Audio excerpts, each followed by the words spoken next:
Since its inception in 2005, the Ryuga Gotoku franchise has been a cornerstone of Sega's success in Japan. Adapting into various spin-offs, books, and films, the Yakuza franchise has sold nearly 20 million units as of 2023. And while it's become a Japanese cultural phenomenon, the Yakuza series struggled to find success in the Western market until Yakuza 0's release in 2015. How exactly did the Yakuza franchise become a success overseas? Join the Kamurocho Bros as we take a deep dive into the history of the Yakuza franchise in the West.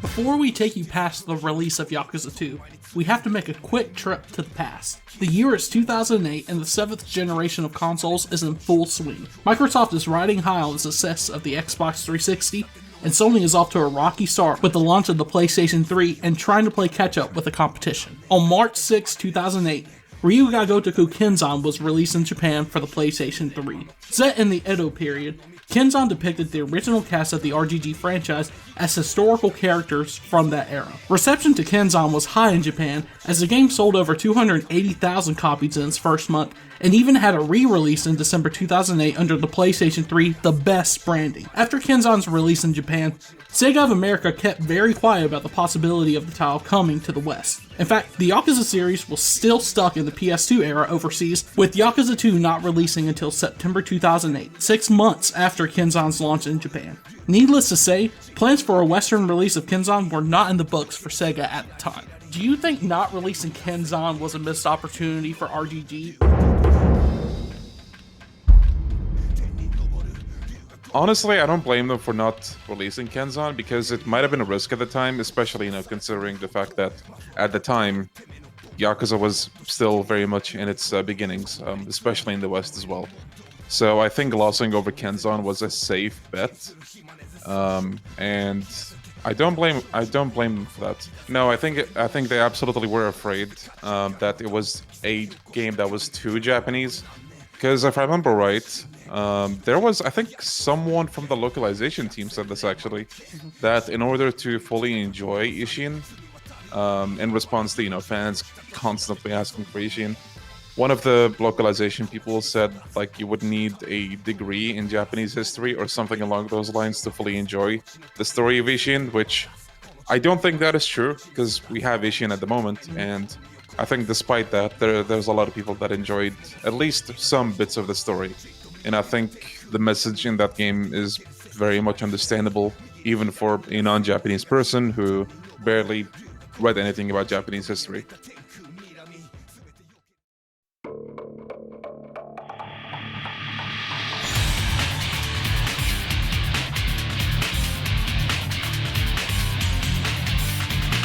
In July 2008, the newest issue of Famitsu featured an interview with series creator Toshihiro Nagoshi that Ryuga Gotoku 3 was in the works. Set to release on the PlayStation 3, Ryuga Gotoku 3 would be the true sequel to protagonist Kazuma Kiryu's journey from the series' second entry. Naturally, since Yakuza 2's release in the West was still several months away, no mention of Yakuza 3's Western localization was brought up in the news. Now, let's fast forward all the way to February 26, 2009. Ryuga Gotoku 3 was launched in Japan for the PlayStation 3. It was met with success, as the title has sold close to 500,000 units by December, becoming Japan's second best-selling game on the PlayStation 3 in 2009. While the West was still waiting for news on Yakuza 3's localization, Ryuga Gotoku 4 was formally announced to be in development in July of 2009. While this was certainly bad news for the franchise overseas, the bad news turned into dismay, as on July 29, 2009, a representative from Sega of America named Ray Amelda spoke on Yakuza 3 and said that it would not be getting a release in the West due to Yakuza 2 only selling 40,000 units. The extremely low sales numbers of the franchise at the time would pop up from time to time. That's probably what I kind of recall more than, a case of a specific game. The older Yakuza games, honestly, they had the misfortune of being advertised as something they're not. I'm sure you heard all about the GTA in Japan thing. Yeah, all of that nonsense. That didn't help the game's case, and I do think, honestly, this does raise the question of like whether or not it was easier for a franchise like this to pop off now or before. Because like I do think now, with like social media and people being connected more than ever, it's way easier to like get into anything really. Because all it takes is like one viral post about anything, literally anything, and people will be like, oh, what's this? Maybe I should check it out. The news about Yakuza 3's cancellation on the West sent fans into an online frenzy. The Yakuza forums on Sega's website were ablaze, with people wanting Sega to rethink their decision. Oh, I used to frequent the Sega forums for Yakuza. It was like looking back at it now, it's a fun memory because I don't want to sound like a boomer, but I will sound like a boomer. You can't replicate that experience anymore, even though you can stay connected more than ever, like I said earlier, compared to before. But the forums, like, this is gonna sound like I'm gatekeeping, but I'm not. But like, when you're a smaller fan base, you have like very specific places probably to communicate with other fans, and that feeling was there for Yakuza, and that like in that forum and probably other places as well. But the forum mainly, since this is the topic. Just finding like-minded people who would talk about why they love this franchise was so nice, and as we'll probably talk about later, staying in touch with people who were working on the games was also part of the forum experience, and that was really nice. And yeah, like I told the story in one of my the latest podcast that I uploaded on my channel, but somehow miraculously I found someone there that's from my country, which is like, it's the literal definition of like finding a needle in a haystack. Like I didn't think that would be possible, but it was. And I think reach out to him just because of that reason. Like he's from the same country as mine. My country is extremely small, so that was cool. Like the forum experience again is something that I don't think can be replicated for different reasons. One of them being, just forums being a product of their time, and that feeling of like a franchise being niche, and just finding people, like-minded people who care about it so much, in spite of all the other popular games, is something that was special with the Yakuza forums. Thankfully, later in the week, IGN confirmed that a spokesperson for Sega said in a quote, "At this time, we cannot confirm or deny that Yakuza 3 will be coming over to the States."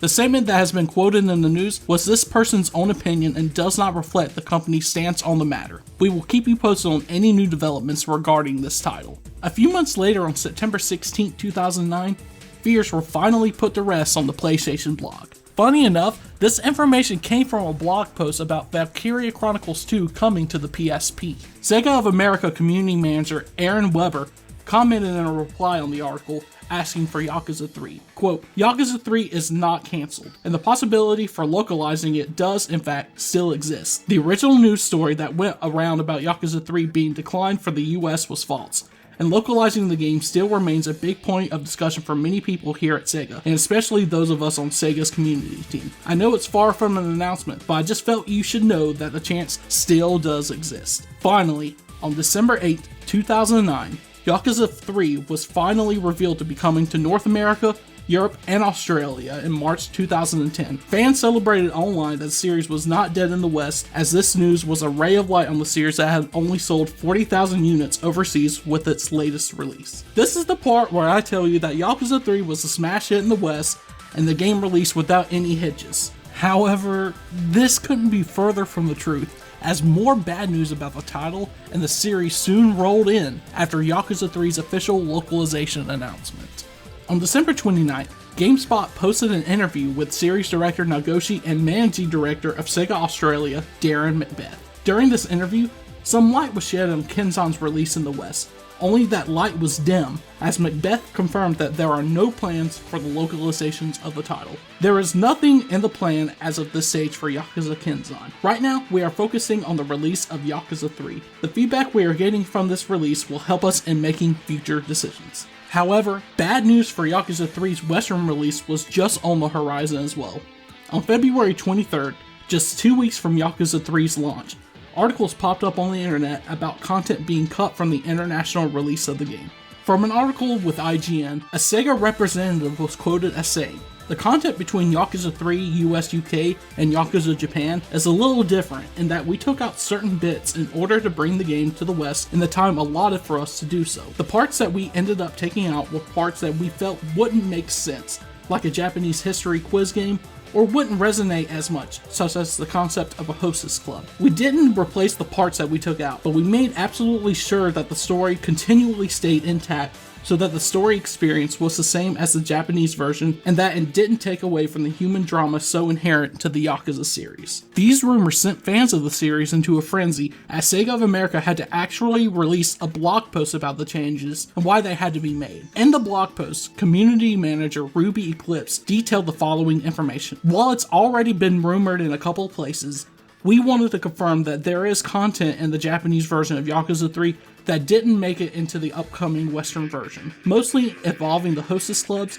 and the Japanese history trivia sections. At the same time, we also wanted to explain part of the reasoning behind that and be upfront with you guys, our fans, about that fact. Ultimately, the choice that had to be made was either no Yakuza 3 in the West, or a version of the game that was almost exactly the same, but with a little less trivia. That said, our teams also understand that many of you guys love games like Yakuza because of that experience, and rest assured that we'll continue fighting on your behalf to make sure that going forward, we can provide as close to the full experience as possible, no matter how foreign."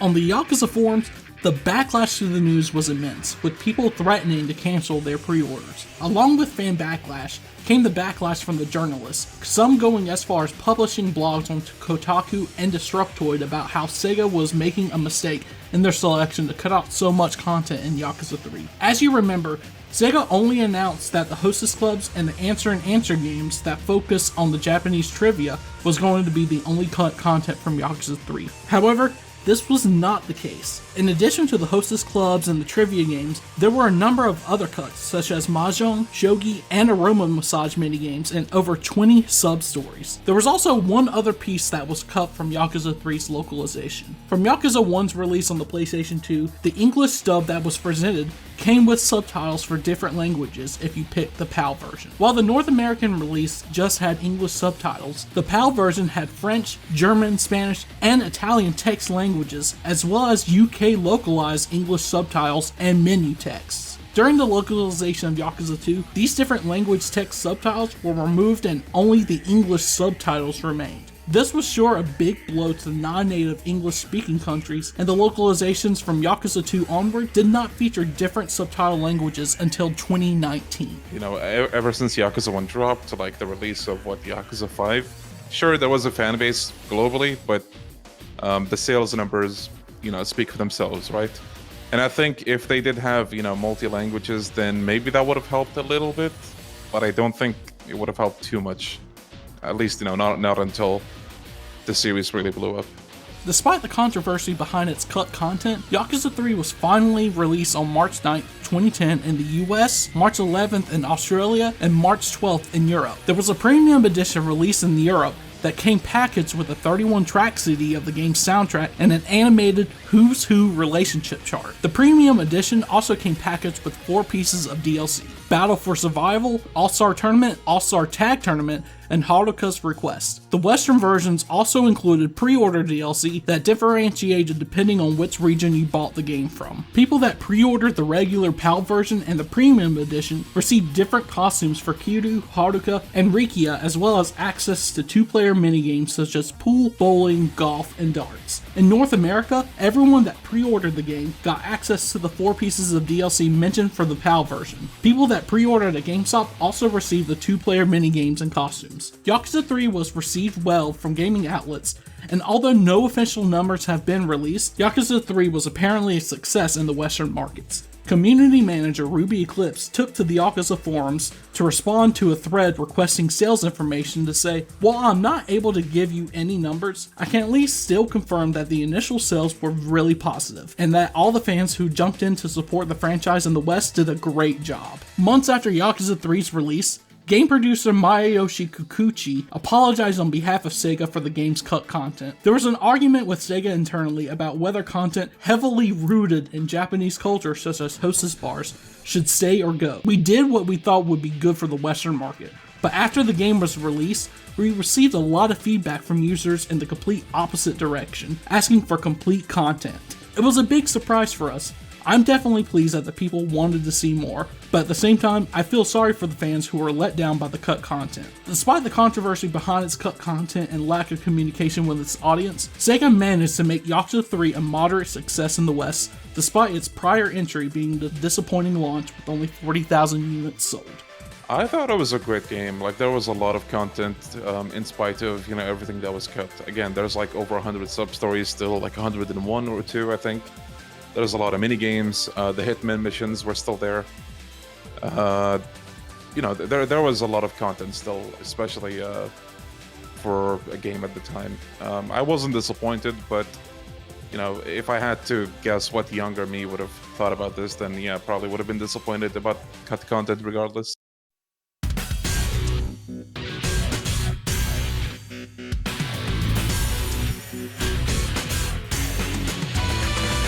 On July 24, 2009, Ryuga Gotoku 4 was announced to be in development by Sega. The game would be the first in the series to feature multiple playable protagonists and would introduce an underground Kamurocho and a rooftop version of the city. Less than 2 weeks after Yakuza 3's Western release, Ryuga Gotoku 4 was released in Japan on March 18, 2010, and went on to sell over 384,000 units in its first week of release. On June 8, 2010, Sega confirmed that Yakuza 4 would be launching in North America and Europe in March of 2011. Being a fan at that time was very nerve-wracking because you had no idea if a game was going to be localized. So because of that, I used to just import any game that dropped, just to be safe. People usually say like waiting for Yakuza 5 is the darkest time for us Yakuza fans, and yeah, I think it still is.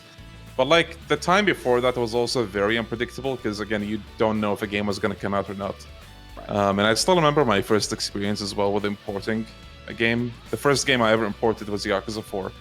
And I remember going to this local shop and telling the guy, hey, like there's a Japanese game that I want. I don't think they sell it. They're going to sell it like here. So can you like import that for me? And he was like, yeah, sure. And we surprisingly managed to like sort something out. And he did import the game for me. But, me being a kid, I remember being annoying as fuck to him and he like constantly going, hey, did the game arrive? And just call him the next day, hey, did the game arrive? And, again and again and again. With these reports confirming a Western localization, many fans were skeptical about the contents of the title and questioned if any content would be cut from the Western release. Meanwhile, in Japan, a new title in the Ryuga Gotoku series was in development, a spin-off title for the PlayStation Portable called Kyoryu, Ryuga Gotoku Shinsho. Announced on April 21st, 2010, this project would be co-developed between Sega and Sen Sophia and would be the first game in the franchise not to feature main character Kazuma Kiryu. The title would release exclusively in Japan on September 22nd, 2010, with no news on it being released to outside territories. With Kyoryu news being dead silent from Sega of America, rumors of Yakuza 4's localization took front stage as speculation started running rampant online about if content would be cut from the game. On October 6, 2010, fans would finally get their answer in an article from Kotaku. According to Sega of America representative Aaron Weber, there will be far fewer cut content from Yakuza 4's Western release. The Hostess Clubs, which were cut in Yakuza 3's Western version due to time constraints, would make a return to the West alongside other minigames such as Mahjong and side quests being fully intact. During the interview with Kotaku, Weber said the only content that would have to be cut from the release of the game would be Answer and Answer. The reason? While the trivia game was cut from Yakuza 3 for being too exotic for Western fans, Aaron Weber said that this minigame was cut because of the time constraints of redoing all the 16-bit custom animation fonts into English. This would take a lot of manpower and would push back Yakuza 4's release even further. The Yakuza 4 process was way more interesting with that because at the time, again, going back to the Sega forums, a couple of people working on localization, or at least one person, I think it's two.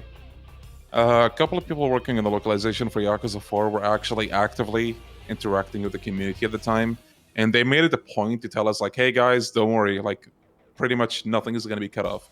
The only thing that was cut off is the answer X answer minigame, which, like, that didn't bother me at all. Like, it still doesn't, because it's a game about like trivia, Japanese trivia in particular. We have to answer questions that probably a native Japanese person would only know. So that didn't bother me. It still doesn't bother me. And yeah, that was very nice of those localization people to just kind of reassure the players and interact with them and talk to them about the whole localization process. It was pretty nice of them, honestly. Like, they didn't have to do that at all, but they did. They reached out to the people in the forums. They were talking about the games with us. I still remember. So you mentioned the person named Ruby Eclipse, and then there was another guy called Yas, as in YAS. And this guy in particular, Yas, was the one who always talking to us about the localization. And I don't know if he's ever going to watch this video, but if he will, then shout out to you, my dude.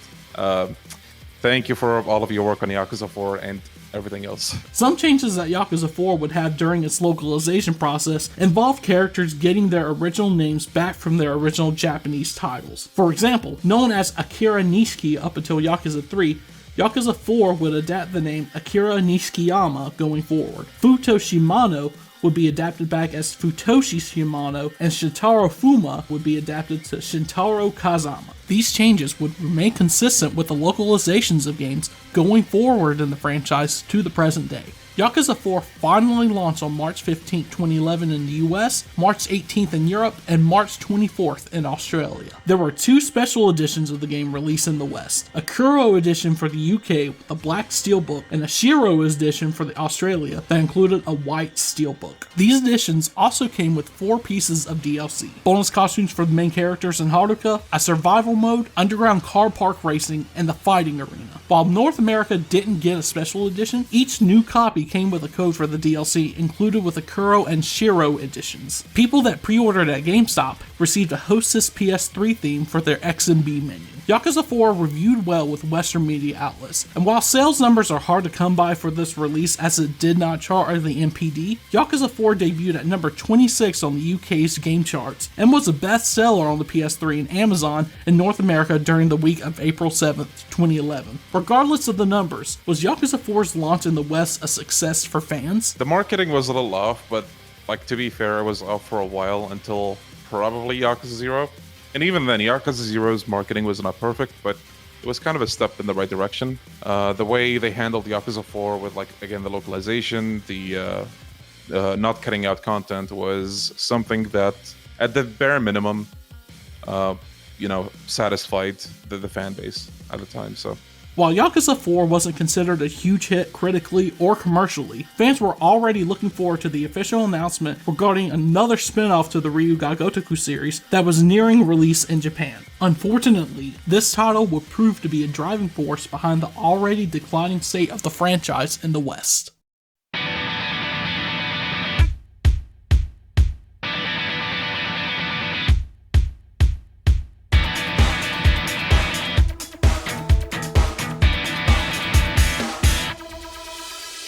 First announced by Toshihiro Nagoshi himself in an interview with Famitsu in June 2010, a new entry into the Ryu ga Gotoku series was said to be the first to star Goro Majima. No other information about the game was provided during the interview. Instead, information about the game gradually released until the title of the game was fully revealed on September 9th, 2010, Ryu ga Gotoku of the End. This game would be a third-person zombie shooter that would take inspiration from the House of the Dead franchise of games. Why a zombie shooter? Well, during this time period in the world, zombies were everywhere in media. The Walking Dead comic and TV show were extremely popular, and games like Red Dead Redemption and Call of Duty were receiving dedicated zombie modes capitalized off the growing craze. Everyone wanted a piece of the profit that zombie media was bringing in at the time, and RGG Studios were no exception. I loved it. I loved everything. I'm a big horror fan, especially Resident Evil.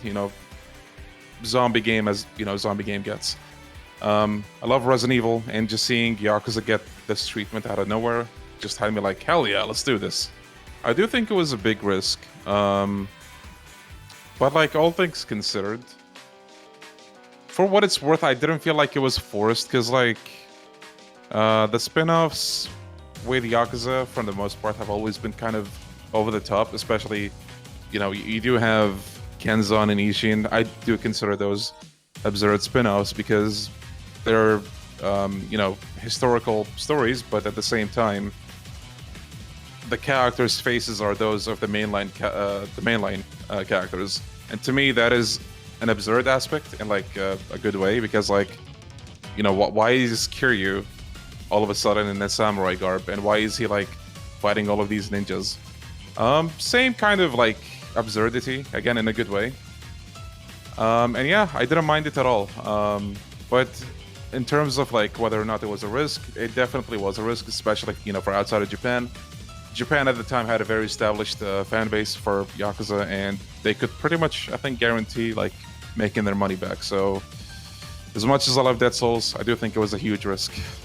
Ryuga Gotoku of the End was originally scheduled for release in Japan on March 17, 2011, 2 days after the release of Yakuza 4 in the West. However, due to the 2011 tsunami in Japan, Of the End's release was delayed until June 9, 2011. The game would end up selling almost 300,000 copies during its launch week. During an interview about Yakuza 4 with Siliconera on March 9, 2011, senior producer at Sega of America, Yas Noguchi, revealed that Ryuga Gotoku of the End was a working title for the Western market. In terms of the older games, I can really speak at that at the moment, because currently from the Yakuza franchise we have Black Panther, Kenzan, and now we have Of the End, which all intents and purposes is a working title for the West. We don't know what it's going to be called. I think the possibility is there. We haven't closed the door on any of those titles. We're always looking at what might be the next title that will be appropriate for the Western market. While confirmation that Of the End was a working title for the West happened in March, it wasn't until October 5th, 2011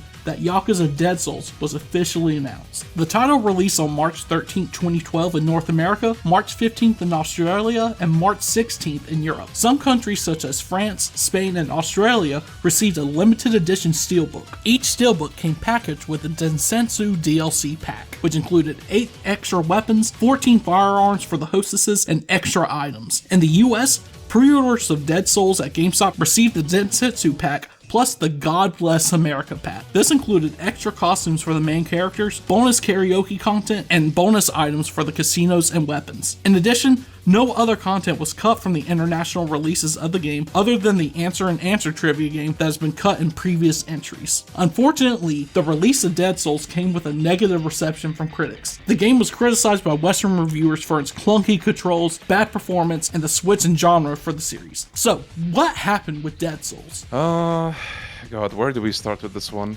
The problem with the Yakuza games is that for so long, they haven't done well. Like even with Yakuza 3, Yakuza 4. But I think they wanted to keep trying. And then when they released like a spin-off, a zombie spin-off, I think that just kind of confused people that, weren't already fans. And getting someone into Yakuza, well, like, this game being the latest one, might have also been extra confusing. And people who would look at, Dead Souls, assuming like they're someone who's never seen Yakuza, people looking at Yakuza Dead Souls probably just saw some kind of weird or cheap zombie game, which I can see how they would get that impression. And like, to be fair, the marketing for Dead Souls, as you would have guessed, is not the best. Yeah, it's pretty goofy, but it's one of those things you look back on and you're like, man, who made this? Do you think it was oversaturation of the zombie stuff, or do you think it was just never going to succeed on its own because the series was already niche as it is? I think the main problem is that the series was already was still niche at the time, so I don't think this game stood much of a chance in bringing in new people. I was just gonna say, I think this is the first spin-off they localized as well, so that in itself was a risk. With low sales and Sega facing some financial issues at the time, it's clear that the Yakuza series had fallen even further from the eyes of the Western audience. Dead Souls was considered a failure by many fans in the West, and possibly by Sega of America as well. In fact, well before Dead Souls' overseas release, series creator Toshihiro Nagoshi announced in August 2011 that Ryuga Gotoku 5 was already in development. As well as with the release of Kuroyu 2 for the PSP on March 22, 2012 in Japan, the future for the franchise in the West was was looking bleak shortly after the release of Dead Souls. By September of 2013, no news about the Yakuza series returning had been in the news. Toshihiro Nagoshi said in an interview with Edge Online that there were no plans for Yakuza 5 to come to the West. It was a dark time to be in the fandom, with many fans giving up hope completely for the franchise. Yakuza Dead Souls seemed to be the final game in the Ryuga Gotoku series that would make the trip overseas. I think fans enjoyed Dead Souls for what it's worth, but people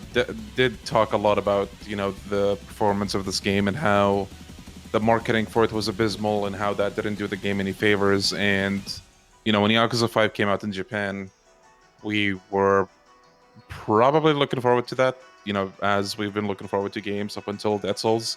I can't really say people vehemently said, oh, screw Dead Souls, this game ruined the franchise, but people did talk about that, the decision to release this game, and not just skip it over for Yakuza 5. Oh man, the time after Dead Souls was again very chaotic in a way, because a lot of fans just kind of did things in their own way to kind of show their support for Yakuza. So people uploaded videos, people made petitions, people posted on the forums, and you can still find some of that stuff too. There's a person by the name of King Ruckus. I think I mentioned him in my iceberg. He made a campaign called Day of the Dragon, which I think did contribute to us actually getting to Yakuza 5. Which was huge. And, there's other people that made videos with the Japanese release of Yakuza 5, just to kind of show their support for Yakuza 5 and their desire for that game. Were you convinced that it would never release in the West? I guess so. I think most of us Yakuza fans at the time thought, okay, maybe we should just throw in the towel. That is, until a beautiful day in December 2014, when the unthinkable happened. Hey, thanks so much for watching this video. It took a lot of time and research to gather the information that I needed to get this done. If you enjoyed the video, give it a like and subscribe to us here at Kamurocho Bros. Let us know below if you would like to see more of the series as we cover more of the history of Yakuza in the West. We have more RGG Studios content on the way, and we hope you'll join us for the ride. Thank you again and have a wonderful day.